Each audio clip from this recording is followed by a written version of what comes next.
Dad, it's raining. Mom and Dad looked worried. Billy was scared. From where he sat on the couch with his sister, he could see the fear in his dad's eyes. Mom's eyes were welling with tears and about to spill over. Kids, you know it's been a tough year for the family. What with your mom's health and the factory cutting back on my hours, we're running out of money. Billy and his sister Angela looked at each other, then back at their parents. Now, kids, we're going to be okay, but some things need to change around here. Like what, Dad? Billy's voice was shaky. Well, Dad looked at Mom for a long moment. Billy, you're going to need to contribute more.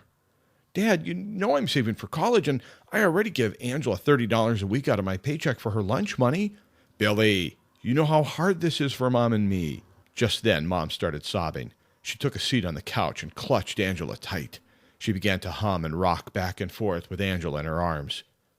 Dad raised his voice. Okay, Billy, here's how it's going to go. You'll pay the light bill, and yes, you'll continue to pay for your sister's lunches, and you'll also pay 25% of my car lease. But, Dad, your BMW is expensive. That's not going to leave me with much money. How am I supposed to save for college? I want to save for my own car. And this weekend, I was going to ask Debbie out on a date. I won't be able to buy dinner for two now at this rate.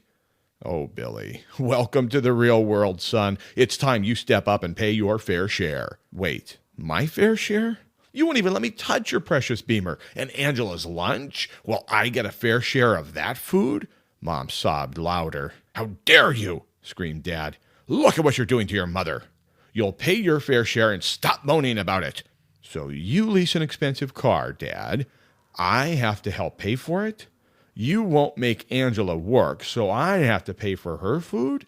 And you insist that I buy her school lunches rather than sending her with a bagged lunch. How is this fair? Son, we can barely afford the mortgage, and you know it.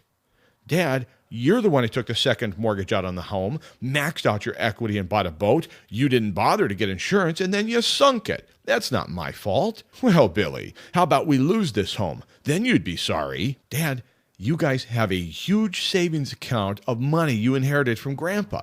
Why can't you use some of that money? Cancel the lease on your BMW and sell this house. Let's move into a smaller one we can afford. Then, if things pick up at the factory, you can look again at a larger home, a fancy car, and all that. Plus, Angela's a year older than me. There's no reason she can't go to work, at least to help pay for her own lunches. This way, I can save and spend my money as I see fit.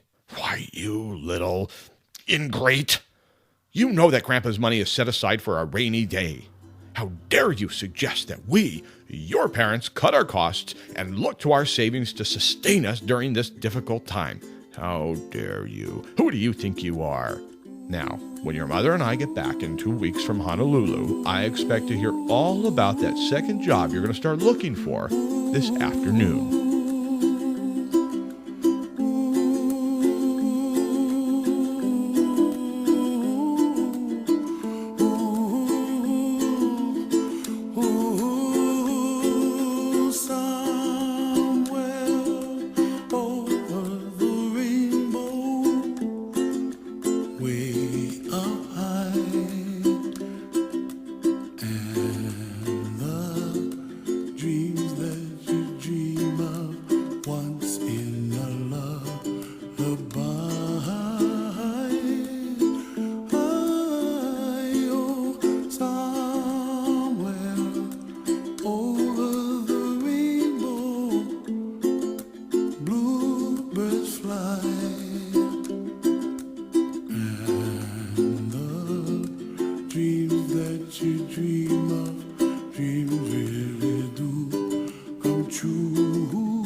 Like lemon drops high above the chimney top. That's where